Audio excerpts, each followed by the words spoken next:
All right, thank you for staying with us. It's Daybreak on Trust TV. Now, it is not unusual in the Nigerian political terrain for parties to be embroiled in a post-election crisis. More often than not, it may be as a result of unresolved differences in the build-up to the polls. The National Vice Chairman, Northwest of the ruling All Progressives Congress, and that's Salihu Muhammad Lukman, has given the party's national chairman, Abdullahi Adamu, 1 week to commence the process of convening the National Executive Committee meeting. Lukman, who is a member of the APC National Working Committee, said that he would take legal action against Adamu if he fails to comply with his demand. In an open letter addressed to Adamu and dated April 19, 2023, Lukman said that the meeting should be convened to discuss critical issues affecting the party before the May 29 handover. President-elect Asiwaju Bola Ahmed Tinubu has asked the police to investigate also the controversy that trailed the Adamawa supplementary governorship election, urging aggrieved candidates to pursue legitimate means of addressing their grievances. In a similar vein, in Bayelsa State, some aggrieved members of the All Progressives Congress have protested the outcome of the governorship primaries in Bayelsa State, not to mention that of Kogi State, where we saw some of the APC chieftains protesting what they consider illegality. Some even claim that there was no primary election in the state. We have in the studio Shehu Atta, an APC member and member stakeholder relations director at Tinubu Shetima Presidential Campaign Council, with us in the studio to give perspectives to some of the internal wranglings that we are seeing from within the APC. Thank you so much for joining us on Daybreak this morning. Thank you so much. Baraka di Salah, by the way. Thank you so much. Indeed, Baraka di Salah. Yes. Well, a lot's really happened following the recent primaries that were held. But before we go to the primaries, let's get your perspective on the governorship supplementary election in Adamawa State. We saw that the president is giving, orders for probe into what happened. We saw the wreck in Adamawa State, illegally declaring or announcing the candidate of your party, Aisha Tubinani, who went ahead to give an acceptance speech, by the way, and even celebrated by some of your party members. So people are now suspicious of the APC that perhaps they are behind the scene playing some games. What do you make of all that happened? Thank you so much. What happened in Adamawa State is very unfortunate. I would say that because this is not it's not a matter of party affiliation. If we cannot build our institutions, then there will not be sustainability of this system of government we call democracy. Because INEC have to be independent in the true sense of it. So the incident that happened in Adamawa State was very unfortunate, and but when you look at the follow-ups, what has happened since that event transpired, you see INEC was able to rein in on the charade that happened in Adamawa State. The process had been concluded. The governor-elect has gotten his certificate, and you can see, like, even from the presidency, there was a recommendation from INEC to presidency via the office of the Secretary of the Government of the Federation. As at this morning, I think the president has approved the suspension of Hudu Ari, the person in the wreck that was in the center of the crisis that happened in Adamawa State. So what it's saying generally is that our system, I would say that we are still metamorphosizing into having institutions that works. So from actions of stakeholders so far, from the presidency, from INEC, it gives us hope that when there are issues like this, everybody cannot be upright. So on one or two occasions, you find bad eggs like this. So, but what do you now do to bring the system back on track at the actions that have happened so far?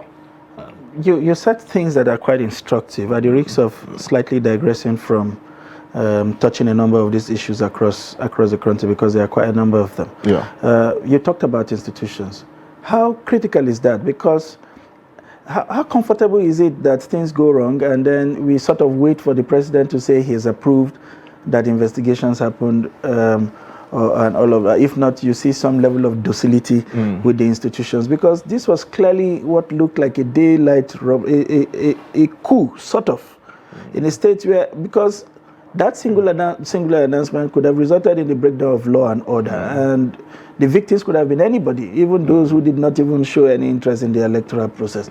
How important is it for our institution to swift into move into actions whenever there is a passive demonstration of this kind of activities at the state level, rather than wait for some national institutions to issue some kind of directives before they swing into action?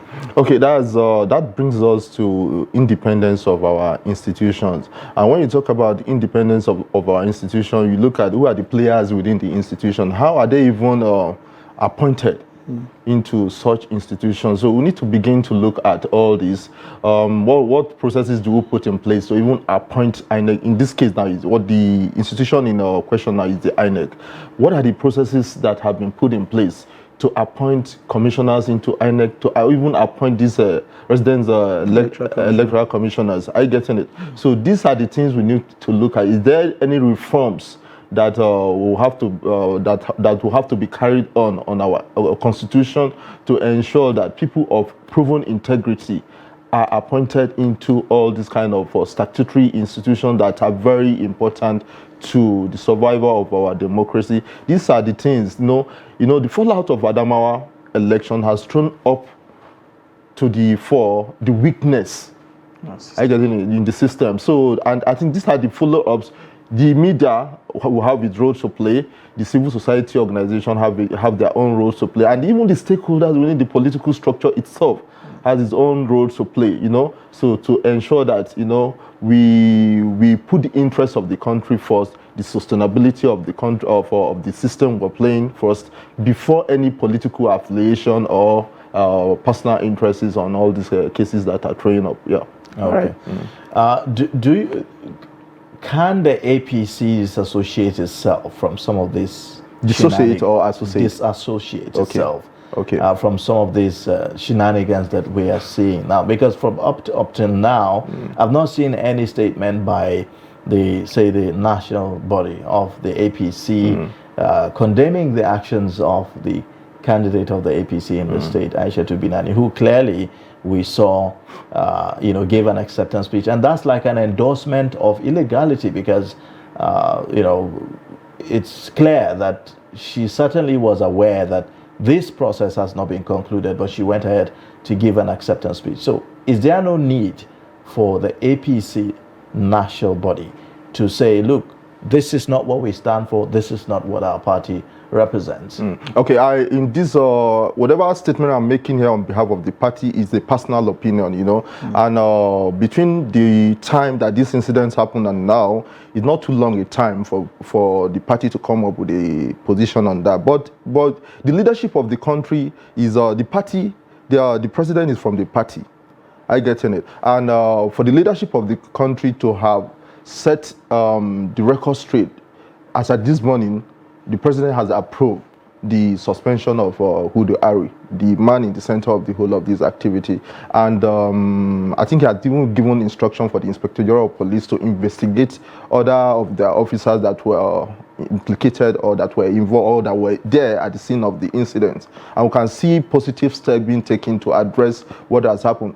And for the party, I think at the end of the day, it now left for the party leadership to come up with a position on that. But from the action taken so far by the leadership of the country, the president of the country, and even for giving the institution that is directly responsible for supervising this election, the free hands to government is the free hands to. I understand what you're talking about. Different from party. Yeah, I mean the government is there to serve Nigerians, absolutely, not the political party. So the actions of the government cannot necessarily be said to be, the same as the actions of the political party. As to the party coming up with a clear position on this, I think the matter is still very young. Are you getting it? And it's something that the party can still do. They will make their position known, but this is just a personal opinion. I'm not All right. not part of the leadership of the party. Right. I'm just a party member. Yeah. Moving away from Binani, the party seemed to had immediately gone into a reverse gear after winning the national elections. The party leadership, Adamu, seemed to be embroiled in some kind of a reverse gear. well, that's from the party's perspective, not from the national elections perspective. I'm talking about party administration. I get you. At a time when probably conversations should be around forming a government, the quality of the people who should make the governance, how to articulate some of those policies that were, some of those reforms that were promised during the campaign and all of that. But instead, it's about mismanagement of one campaign fund in the Southwest and all of that. And while the party leadership is at that, at the state level in Enugu, there are suspension and allegations and counter-allegations about how party faithfuls worked for the opposition. In Delta State, you and I know what is happening between the Omo Agege and other people as well. What exactly is going on? Is it about people finding it difficult to share the spoils of war? What kind of signal do you think people are getting from what's going on there? Thank you so much. You cannot extricate what's happening in the country as a whole. The APC as a party is not existing as an entity on its own.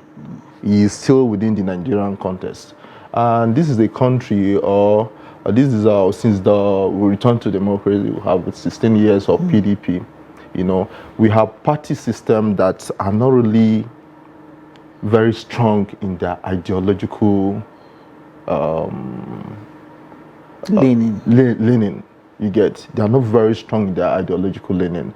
And if you looked at what is happening for the party vice chairman Northwest to come out openly to advise or to write to the leadership of the party to convene the next meeting, shows that we are making steps this is an internal, is one of the schools of the of the party. He's one of the neck of the party. So coming out to advise the party to put the house in order to ensure that, going into the transition, our house is in order, will be able to shape the leadership perspective for even the National Assembly.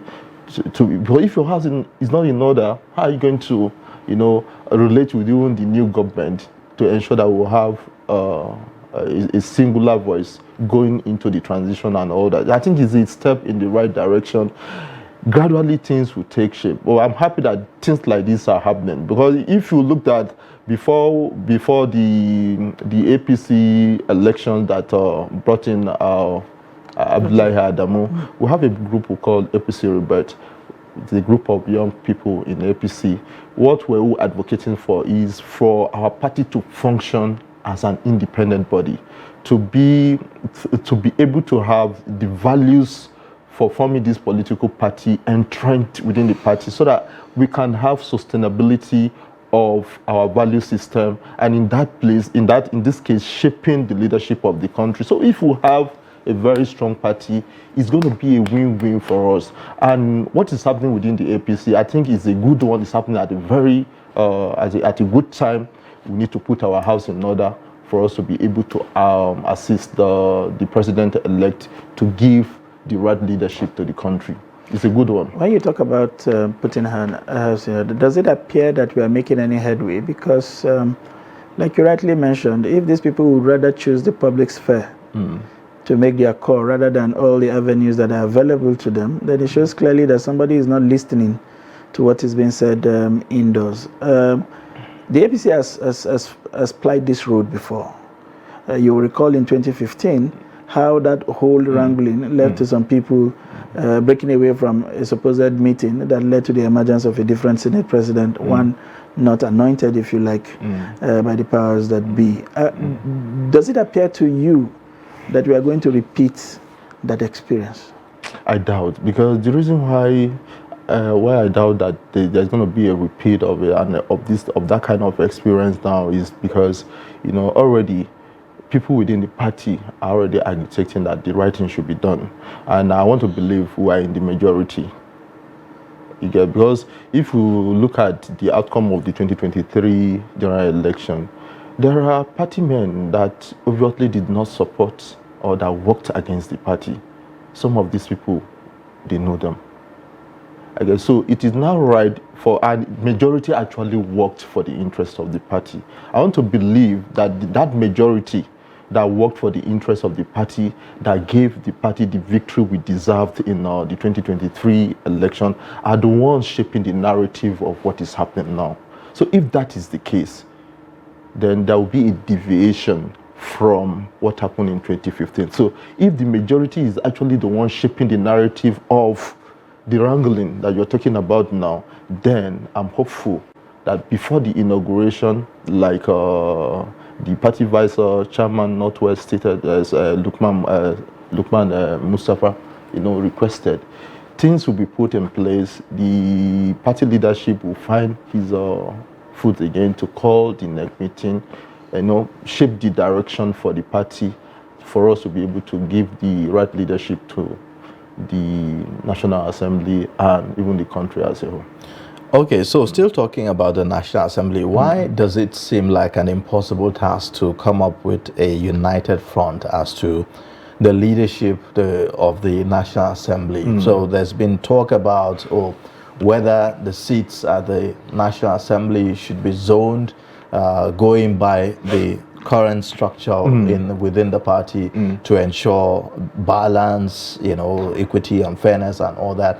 And while others are saying, why should we be doing that now? Why don't we just let everyone just, come out and, participate? Others are saying, look, let's zone this so that we can have that balance.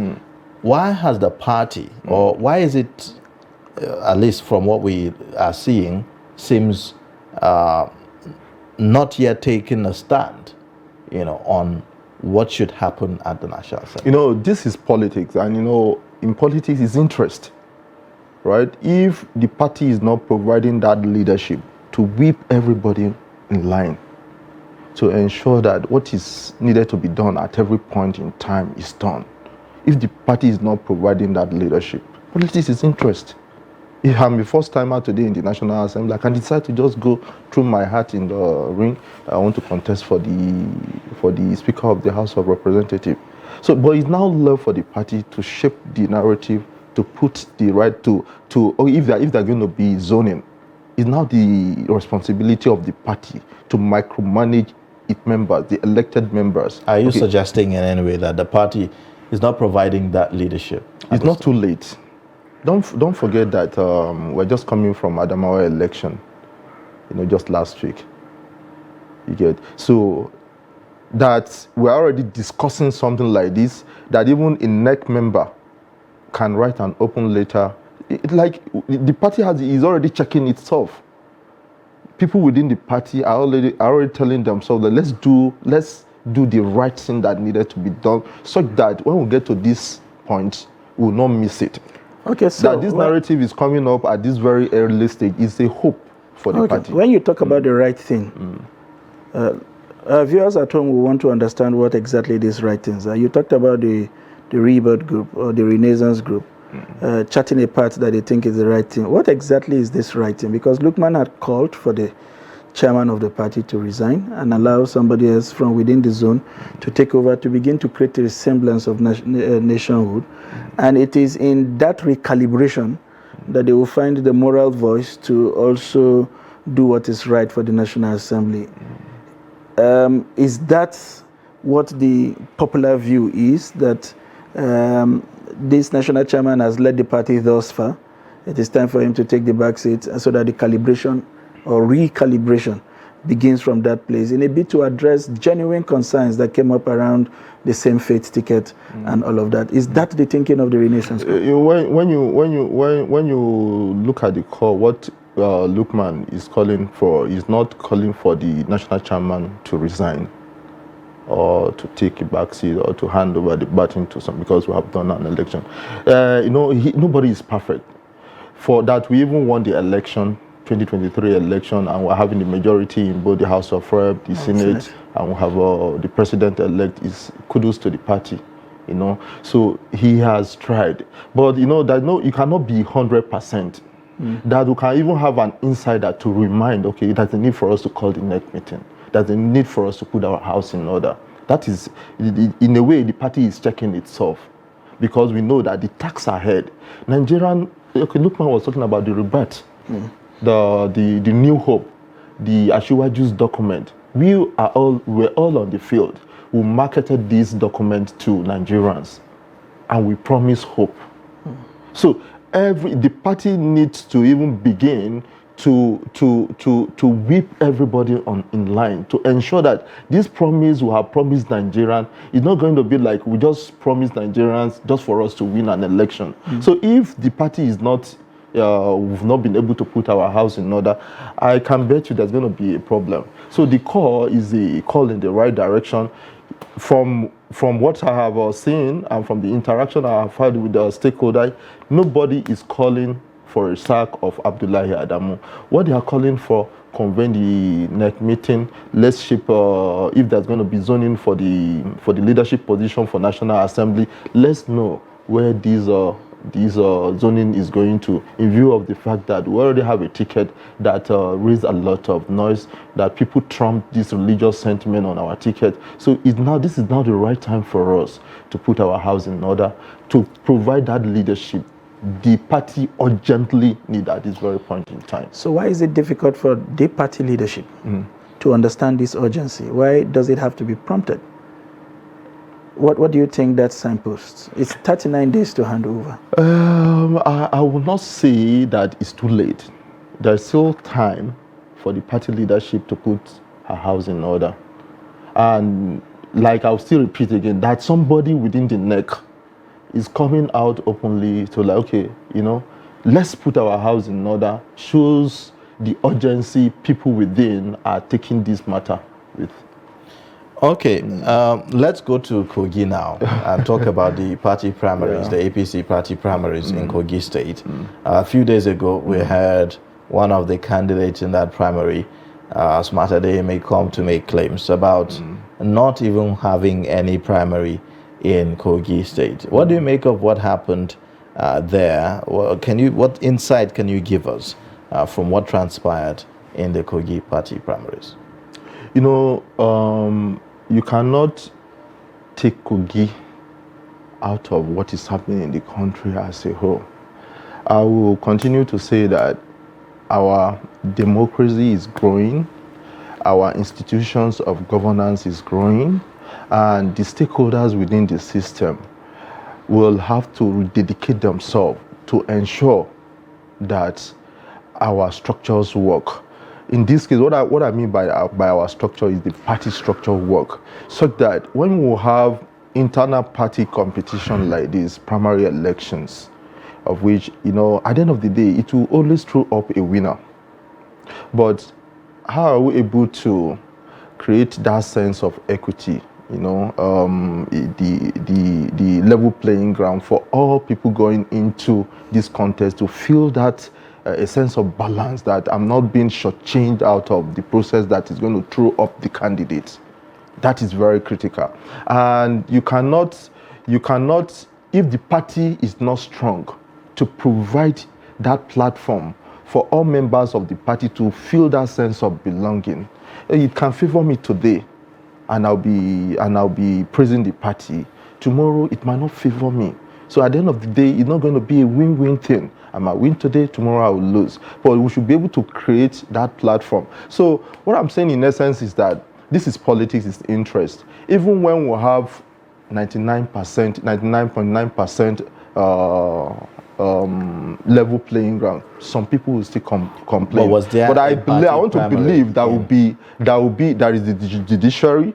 Are you getting it? If somebody is aggrieved by the result of what has transpired in Kogi State, in this case that you're referring to, should approach the court for you know. Okay, but was there a party primary? Was there an APC primary in Kogi State? And what was the process like? So as far as I can, for the processes that I followed, that was a primary, like we saw on the you watched it.